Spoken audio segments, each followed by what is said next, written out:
그것도 봤지만 좋은 사람과 식사할 때가 가장 맛있어요. 목사님들이 언제 역사가 가장 많이 일어날까요? 밥 먹을 때 역사 일어나요. 하나님이 언제 우리에게 역사하시죠?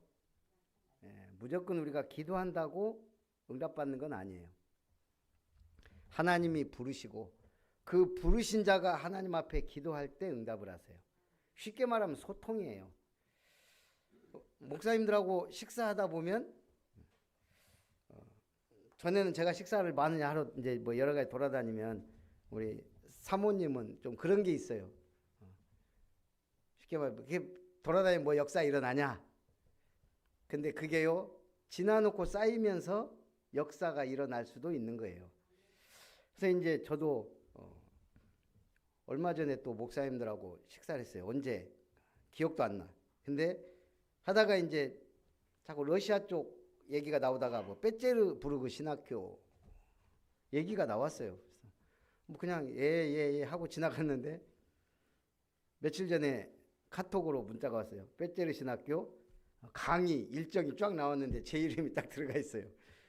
그래서 참 그래서 우리가 그냥 식사하면서 난 농담 반 진담 반 제가 지금 뭐 빼제르까지 신경 쓸 그것도 없는데 지나가는 말로 물어봐놓고 그냥 고개 한번 까딱했는데 신학교 강의가 잡혔어. 더 기가 막힌 건 성경 66권 중에 고르라는 거예요. 제가 하고 싶은 걸 골라서 하래. 자, 여기서 퀴즈. 여러분들은 김별 목사가 어떤 성경을 골랐을 것 같습니까? 시편 지금 하고 있으니까 역시 단순합니다. 이 시편을 신학교 강의로 하기에는 사실 뭐 못할 건 없지만 제가 사도행전 하기에는 솔직히 저 자신을 잘 아는데 그거는 저기 김문식 목사님이나 이런 분이 하는 게 훨씬 낫죠. 예?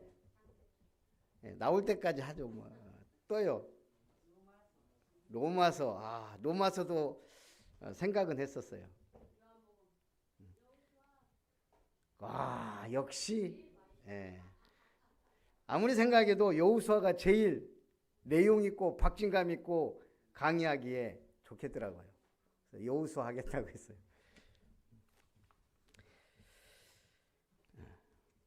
하나님은 사모하는 영혼에게 만족을 주세요.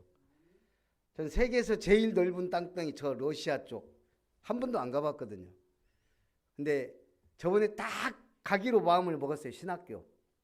그것도 강의하러 우리 목사님 몇 분하고 그래서 드디어 러시아 가는구나 했는데 못 갔어요. 왜죠? 그때 코로나 터졌거든요. 코로나 터지면서 그때 그게 이제 캔슬이 된 거예요. 그 사모했더니 또 이제 신학교 강의를 3월 달에 하게 됐습니다.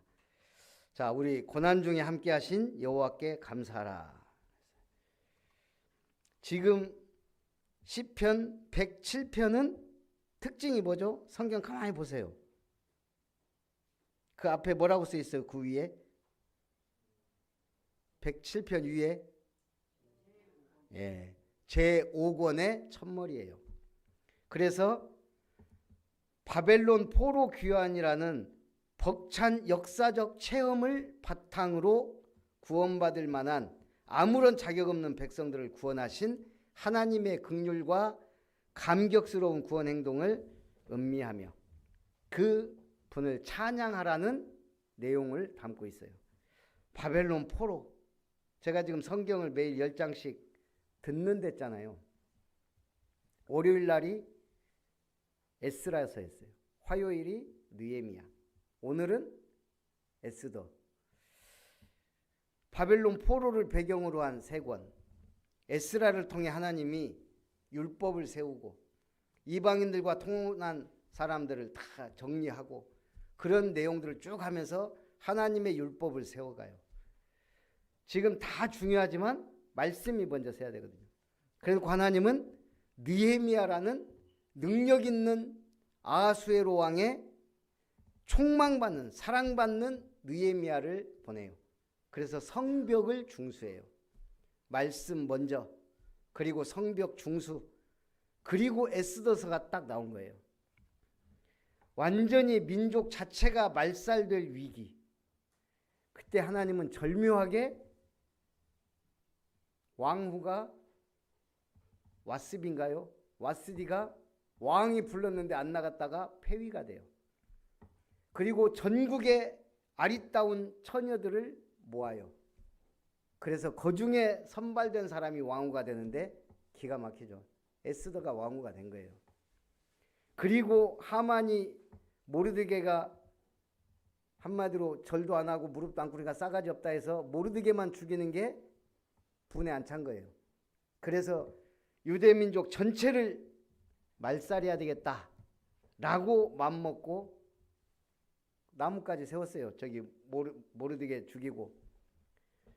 그리고 왕의 조서를 받아내서 전국의 유대인들 전부 하루 동안 마음껏 유린하고 도륙하고 그 재산을 차지하라는 조서가 내려졌다니까요. 그때 모르드게가 에스더에게 한 말이죠. 네가 왕후가 된 것이 이때를 위함이 아니겠냐. 만약 네가 이번에 이스라엘을 구원하지 않는다면 하나님은 다른 사람을 통해서라도 구원하실 것이다. 그러나 너와 내 아비 집은 망할 것이다. 결단해라 이거죠. 그때 에스더가 왕이 나를 부르지 않은 지 한 달이 넘었는데, 그러나 왕 앞에 나가면 죽는 법이지만 왕이 금규를 내밀면 사니까 내가 죽음을 무릅쓰고 나아가겠습니다. 그게 바로 그 유명한 죽으면 죽으리다. 우리 한국인의 감정을 가장 잘 표현한 게 뭘까요? 한국인들의 감정. 여러분 어떻게 살았어요? 사랑이에요? 한국인의 감정.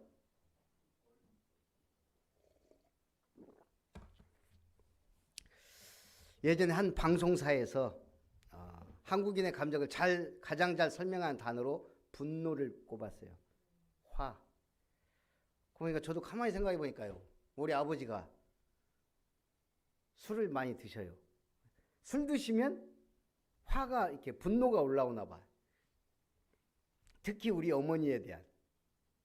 왜 그런지 모르겠어요. 잘 살았다던데. 그러면 이제 우리 어머니도 화가 치밀어 올라요. 둘이 맨날 싸워. 그러면 우리들은 미쳐버려요. 진짜 미친다니까요. 부모 둘이 매일 싸우면. 술 드시고 싸우니까 아버지는 한 소리 또 하고 또 하고. 어머니도 바락바락 대들고. 이게 끝이 없어요. 그래서 저는 나는 나중에 화목한 가정을 이루어야 되겠다. 이게 뭐 하는 건가 이게. 뭐들어 사나 둘이. 그렇다고 이혼하면 큰일이죠. 그거는 또 막. 그런데 감사하게 우리 어머니가 신앙생활을 했단 말이에요. 그나마 그래서 화병으로 안 돌아가셨어. 제가 보니까. 화라는 게 그렇게 한국 사람들한테 많아요. 그래서 이 화를 다스리는 방법, 결국은 세상 방법은 뭐예요? 심호흡하고 참고 몇 가지 세고 아니면은 뭐 3초간 뭐 심호흡을 하라 뭐 이렇게 하지만, 우리 화를 뜻하는 단어가 앵거예요. 앵거. 거기다가 D자 하나 붙이면 뭐가 되죠? 대인저가 돼요. 위험. 그러니까 이게 화는 위험의 신호예요. 그래서 이 분노는 아주 격렬한 감정이라서요. 잘못된 에너지가 발산이 돼요. 그래서 사람 잘못하면 치고 폭력이 나간단 말이에요. 말도 마찬가지고. 성경은 뭐로 바꿔라? 감사하라예요. 어떤 일, 어떤 상황에서도 감사하라. 싸울 때는 감사가 안 되죠. 그래서 평상시 감사를 많이 하셔야 돼요. 제가 볼 때는요, 감사는 긍정의 에너지를 내뿜게 돼요. 그래서 화목하게 살고 행복하게 살고 축복받고 살려면 제가 볼 때 가장 좋은 거는 그냥 감사하는 거예요. 계속 시간 날 때마다 문제 생겨도 은혜 받아도 언제든지 감사를 회복하시기 바랍니다. 그래서 1절에 여호와께 감사하라. 그는 선하시며 그 인자심이 영원함이로다. 여호와의 속량을 받은 자들은 이같이 말할지어다. 여호와께서 대적의 손에서 그들을 속량하사 동서남북 각 지방에서부터 모으셨도다. 그냥 감사하라는 게 아니에요. 감사할 만큼 은혜 받았으니 감사하라는 거예요. 이건 지금 이스라엘 백성들에게 주는 말씀이에요. 저기 하나님 믿지 않는 불신자에게 주는 게 아니고 하나님의 택한 백성에게 주는 말씀이에요. 감사하라는 거예요. 구원받았으니 감사하고 하나님이 인도하시고 보호하시니까 감사하고 문제와 사건 속에서도 역사하시니까 감사하라는 거예요. 5절에 줄이고 목이 말라 그들의 4절 그들이 광야 사막길에서 방황하며 거주할 성읍을 찾지 못하고 줄이고 목이 말라 그들의 영혼이 그들 안에서 피곤하였도다. 이에 그들이 근심 중에 여호와께 부르짖음에 그들의 고통에서 건지시고 또 바른 길로 인도하사 거주할 성읍에 이르게 하셨도다. 하나님이 인도하신다는 거예요. 우리 원우가 여기 와서 앉아있지만 어렸을 때부터 봐왔단 말이에요. 쟤는 뭐가 될까? 뭐가 돼야 될까? 사실 고민 많이 했어요. 고등학교를 그 군인 하여간 저기 군발이가 되는 학교로 갔단 말이에요. 그때까지만 해도 원우가 잘 버틸까? 군 생활이 저 약간 자유로운 영혼인데 그런 생각을 했어요. 근데 지금 지나놓고 보니까 어때요? 군대 갔다 오고 휴가 나올 때마다 체질에 맞다는데 체질에 맞아요. 그 살도 찌고. 제가 보면서 야 하나님이 원우는 진짜 자기 체질에 맞게 지금 생각해보면 자가 군인이 아니면 뭐가 맞겠어요. 오직했으면 우리 한 권사님이 너는 김 목사님 가방 들고 다니는 비서대라고 했겠어요. 우리는 갈 바를 알지 못해요. 근데 기도가 쌓이고 믿음이 쌓이고 말씀을 따라가다 보면 자기 맞는 자리에 와 있다니까요. 자, 그래서 여러분들이 이 자리에 앉아 있는 것 자체가 나의 맞는 자리에 앉아 있는 거예요. 그게 기도의 위력입니다. 에레미야 29장 13절. 너희가 온 마음으로 나를 구하면 나를 찾을 것이요 나를 만나리라. 온 마음으로 하나님을 구하면. 그러면서 8절에 여호와의 인자하심과 인생에게 행하신 기적으로 말미암아 그를 찬송할지로다. 9절에 그가 사모하는 영혼에게 만족을 주시며 줄인 영혼에게 좋은 것으로 채워 주심이로다. 사모하는 영혼을 만족해 하시고 줄인 영혼에게 좋은 것으로 채워 주세요. 며칠 전에 우리 집에서 깜짝 놀랄 일이 있었어요. 그날 뭐 한가 하고 이렇게 집에 이렇게 들어가고 뭐 이렇게 여러 가지 했는데 보겸이가 뭐 딸그락 해서 집사람이 나와봤대요. 제가 밥을 푸고 냉장고를 열어서 그 메추리알하고 담고 지가 먹을 것 딱 해서 밥을 비벼서 먹고 있더래요. 처음이에요, 처음. 밥을 지가 차려서 배고프니까 하는구나. 깜짝 놀랐어요. 그것도 지가 비벼서 먹고 있어, 밥을. 우리가 항상 어리게만 봤는데 어느 순간 우리가 하도 웃겨가지고 삼촌도 방에 들어가 있지 엄마도 가 있지 저는 또 뭐 한다고 있지 그러니까 지가 보니까 누가 차려줄 사람이 없거든. 배는 고프지. 그렇게 해서 먹더라니까요.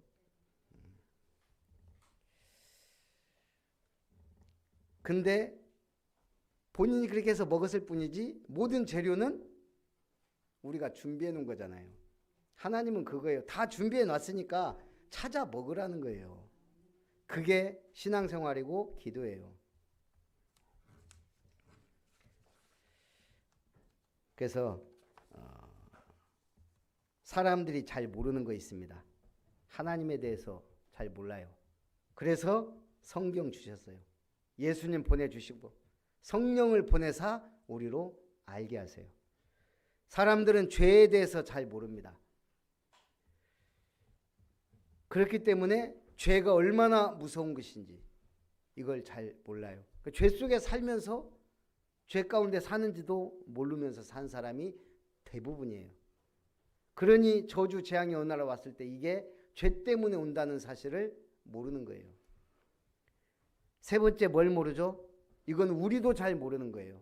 내세. 안 가봤거든요. 그냥 그럴 것이다지 저도 궁금해요. 그냥 그럴 것이다.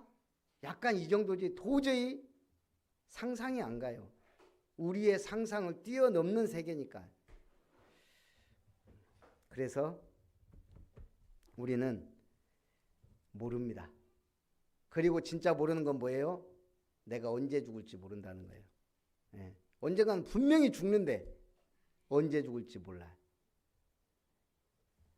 그래서 욕심도 부르고 다투기도 하고 막 해요. 한 번 죽는 것은 사람에게 정하신 것이고 그 후에는 심판이 있으리니. 그래서 진짜 하나님이 이 모든 문제를 해결하기 위하여 주신 것이 예수 그리스도의 복음이에요. 우리는 그 답을 갖고 있단 말이에요. 다른 거 다 몰라도 괜찮아요. 이 답을 알고 있고 갖고 있다면 우리는 승리하게 됩니다. 그래서 두 번째, 하나님 찬양을 깨우치는 고난입니다. 10절, 사람이 흑암과 사망의 그늘에 앉으며 곤고와 쇠사슬에 매임은 하나님의 말씀을 거역하며 지존자의 뜻을 멸시함이라. 그러므로 그가 고통을 주어 그들의 마음을 겸손하게 하셨으니 그들이 엎드러져도 돕는 자가 없었도다. 우리는 겸손하면은 뭐죠? 에이, 나 같은 것 때문에. 이번에 우리 구제 작업복 매장 갔어요. 처음에 문 열렸을 때 말씀을 잘 받더라고요. 그래서 다음 주에도 오겠습니다 그랬는데 두 번 말씀 받고 한 권사님한테 뭐 부담된다고 그랬다 그래서 뭐 그럼 아닌갑다 그러고 뭐 안 가면 되지 뭐. 그러고 이제 말았어요. 그랬더니 또 엊그저께 전화 와가지고 오셔도 됩니다 그래서 갔거든요. 메시지 전화하는데 다른 때는 그렇게 사람 많이 왔다 갔다 하고 사람이 많이 왔다 갔다 하더라고요. 뭐 옷 사러도 왔다 갔다 하고 막. 끝나고 물어봤어요. 근데 부담스럽다면서 또 어째 저를 부르셨냐고. 그랬더니 자기는 그렇게 생각했대요. 한 권사님이 어제 방문을 했는데 목사님이 저 같은 거 하나 때문에 왔다 갔다 하시는 게 부담된다. 아니요, 나는 집사님 한 분 보고 여기 오는 게 아니고 이 지역과 이 현장 그걸 보고 온다고. 거기에 집사님이 지금 여기에 있는 거예요. 거기 사실은 뭐 아무것도 없어요. 옆에 뭐 집도 없고 뭐 없지만 그것도 현장이에요. 순천이란 큰 밭 중에 하나의 현장. 예. 그러면서 그러니까 이분은 쓸데없는 겸손을 부리는 거예요. 나 같은 것 때문에, 나 하나 때문에. 그것도 자존감이 없는 거예요. 하나님의 복 받을 사람은요, 나 때문에 하나님은 지역을 축복하시고 민족 세계를 우리 때문에 순천은 복을 받습니다. 여수도, 광양도, 고흥 다. 그래서 하나님이 우리에게 고통을 주는 건 그들의 마음을 겸손하게 하셨으니 13절에 이에 그들이 그 환난 중에 여호와께 부르짖음에 그들의 고통에서 구원하시되 흑암과 사망의 그늘에서 인도하여 내시고 그들의 얼굴맨 줄을 끊으셨도다. 여호와의 인자하심과 인생에 행하신 기적으로 말미암아 그를 찬송할지로다. 그가 논문을 깨뜨리시며 쇠빗장을 꺾으셨도다.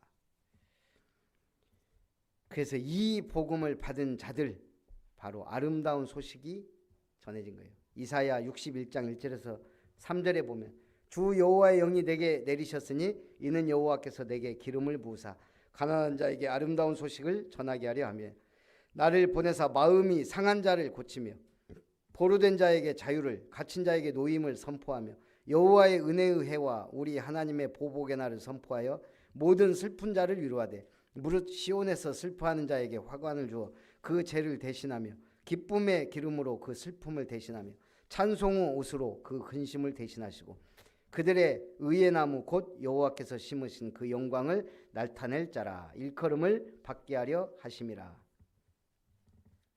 어마어마 아름다운 내용이에요. 이사야 61장 1절부터 3절. 그래서 17절 미련한 자들은 그들의 죄악의 길을 따르고 그들의 악을 범하기 때문에 고난을 받아 그들은 그들의 모든 음식물을 싫어하게 되어 사망의 문에 이르렀도다. 이에 그들이 그들의 고통 때문에 여호와께 부르짖으매 그가 그들의 고통에서 그들을 구원하시되 그가 그의 말씀을 보내어 그들을 고치시고 위험한 지경에서 건지시는도다. 위경에서 건지시는 하나님이 여호와의 인자하심과 인생에 행하신 기적으로 말미암아 그를 찬송할지로다. 여러분은 이미 기적 속에 들어와 있는 거예요. 기적의 하나님이 기적을 베푸셔서 우리를 구원하시고 기적의 하나님이 우리와 함께 계세요. 그래서 22절에도 감사제를 드리며 노래하여 그가 행하신 일을 선포할지로다. 그래서 성도에게 주어진 찬양의 본분이 23절부터 나옵니다. 배들을 바다에 띄우며 큰 물에서 일을 하는 자는 여호와께서 행하신 일들과 그의 기이한 일들을 깊은 바다에서 보나니 여호와께서 명령하신즉 광풍이 일어나 바다 물결을 일으키는도다. 그들이 하늘로 솟구쳤다가 깊은 곳으로 내려가나니 그 염 때문에 쭉 얘기합니다. 29절 광풍을 고요하게 하사 물결도 잔잔하게 하시는도다. 바다는 예나 지금이나 어마어마한 비밀을 가지기도 했지만 공포의 대상이기도 해요. 왜 바다가 흉흉하죠? 왜 바다가 흉흉할까요? 제가 볼 때는 성경에 크게 세 부분이 나와요. 그 첫째는 요나 때. 왜 흉흉했어요? 요나가 하나님의 명령을 거스르고 앗수르에 가서 복음 전해야 되는데 앗수르의 수도 니느웨에 가서 가기 싫어서 도망가다가 다시스로 마침 가는 배를 타고 가다가 광풍이 일어났죠. 그러니까 사람들이 막 이게 무슨 일입니까? 뭐 자기들 신에게 막 기도하고 어쩌고 하다가 제비를 뽑은 거예요. 이게 도대체 누구 때문에 일어났냐? 그것도 웃겨요. 그래갖고 제비 뽑은 사람은 바다에 던져야 돼요? 뭐 해야 돼요? 어쨌든 그렇게 해서 제비를 뽑았는데 요나가 걸린 거예요. 그때 요나가 고백하죠. 이 풍랑이 나 때문인 줄 아노라.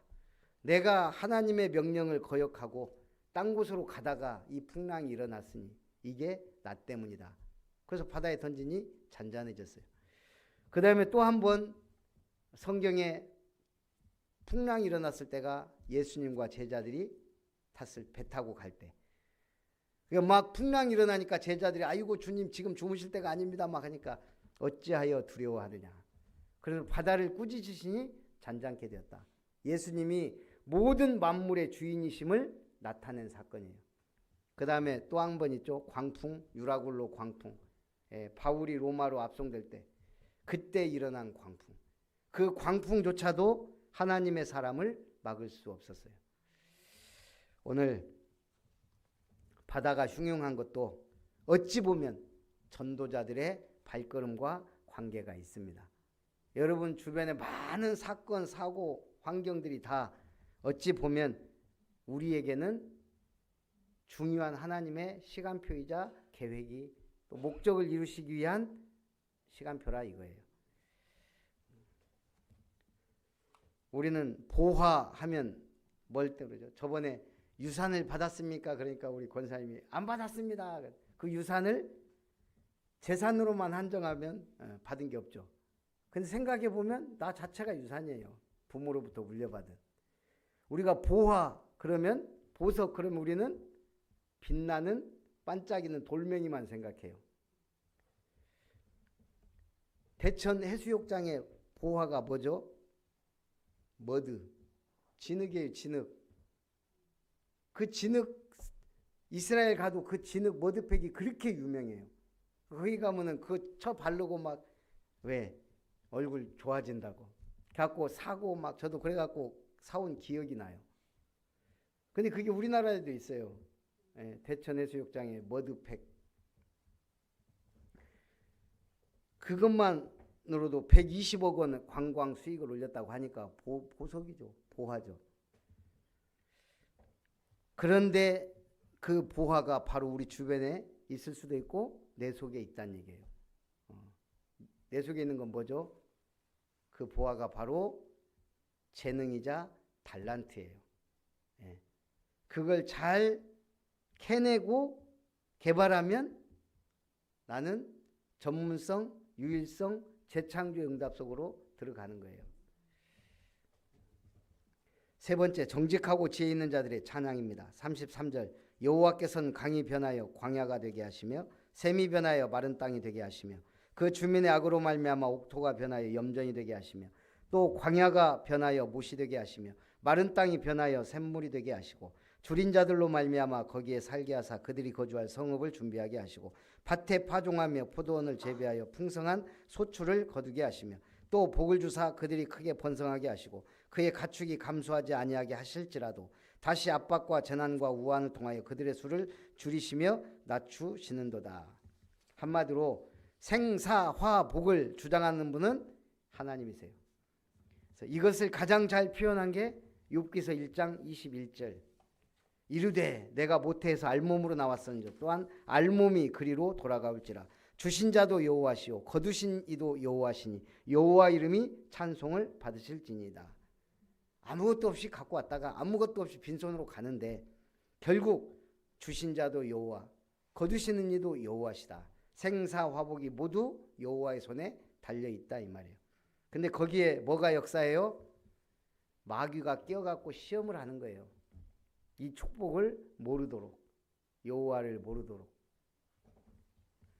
그래서 우리 저쪽 교회에 있을 때는 냉온풍기가 고장나가지고 도대체 왜 고장났냐? 캐리어에 뭐예요? 삼성. 이 사람들이 와서 못 고치고 갔다니까요. 이거 바꾸셔야 됩니다. 근데 우리 김 목사가 와갖고는 이건 자동차의 원리가 똑같은데 마우라가 막혔을 때 나오는 거하고 똑같다 이거예요. 그런데 기다란 짝대기 갖고 연통을 막 쑤시더만 새 집이 나왔잖아요. 아니 그 연통 속에 새 집을 지었을 줄 누가 알아요. 그 사람들도 분명히 연통을 보긴 봤어요. 근데 짝대기가 작았어요. 그 사람들도 뭔가 이렇게 해보더라고. 그게 이게 스피커가 2개가 나간지도 몰랐어 우리는. 전문가가 딱 들어보면 이거 나갔는데요? 이것도 안 되는데요? 단선됐다 이거 이제 막 여기 이게 조사해 보니까. 그래서 선 뽑아 보니까 쥐가 갉아먹었다는 걸. 그것도 김 목사 그런 거 이거. 아니 왜 이게 이렇게 끊어져 있지? 이거 뭐가 막 씹어먹은 것도 아니고 그랬더니 쥐가 이갈이 한다고 전선을 그렇게 깎는다네요. 그것도 자기 옛날 시골집에 있을 때 그랬대요. 그러니까 경험으로 아는 거예요. 저도 같이 시골에 살았는데 우리 집은 쥐가 전선을 갉아먹은 기억이 없어요. 근데 그 집은 그랬더라고요. 우리는 잘 몰라요. 그런데 하나님은 아세요. 근데 우리도 그래서 경험과 지식과 지혜가 중요해요.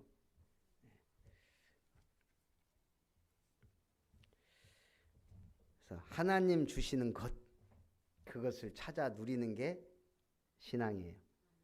정직하고 지혜 있는 자의 찬양입니다. 42절에 정직하는 자는 보고 기뻐하며 모든 사악한 자는 자기 입을 봉하리로다. 43절 지혜 있는 자들은 이러한 일들을 지켜보고 여호와의 인자하심을 깨달으리로다. 그랬습니다.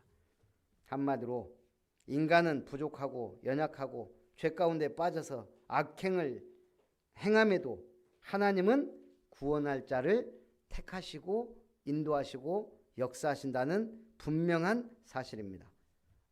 그래서 우리는 오늘의 결론은 골로새서 3장 15절부터 17절 말씀으로 마무리를 하겠습니다. 그리스도의 평강이 너희 마음을 주장하게 하라. 이게 중요해요. 그리스도의 평강이 우리 마음을 주장하게 하라. 너희는 평강을 위하여 한 몸으로 부르심을 받았나니 너희는 또한 감사하는 자가 되라. 평강이 주장하게 하고 감사하는 자가 되라. 16절에 그리스도의 말씀이 너희 속에 풍성히 거하여 모든 지혜로 피차 가르치며 권면하고 시와 찬송과 신령한 노래를 부르며 감사하는 마음으로 하나님을 찬양하고 17절에 또 무엇을 하든지 말에나 일에나 다 주 예수의 이름으로 하고 그를 힘입어 하나님 아버지께 감사하라. 참된 감사를 누리는 증인들 되시기를 주님의 이름으로 축복합니다. 살아계신 하나님 감사를 드립니다. 오늘도 시편 107편을 통하여 우리에게 은혜의 말씀, 능력의 말씀, 치유의 말씀, 축복의 말씀 주심을 감사드립니다. 참으로 여호와께 감사하며 하나님께 영광 돌리는 삶을 살게 하시되 사모하는 영혼에게 만족을 주시고 줄인 영혼을 채우시는 하나님을 체험하며 누리게 하여 주시옵소서. 살아계신 예수님의 이름으로 기도하옵나이다. 아멘. 찬송 601장 찬송합니다.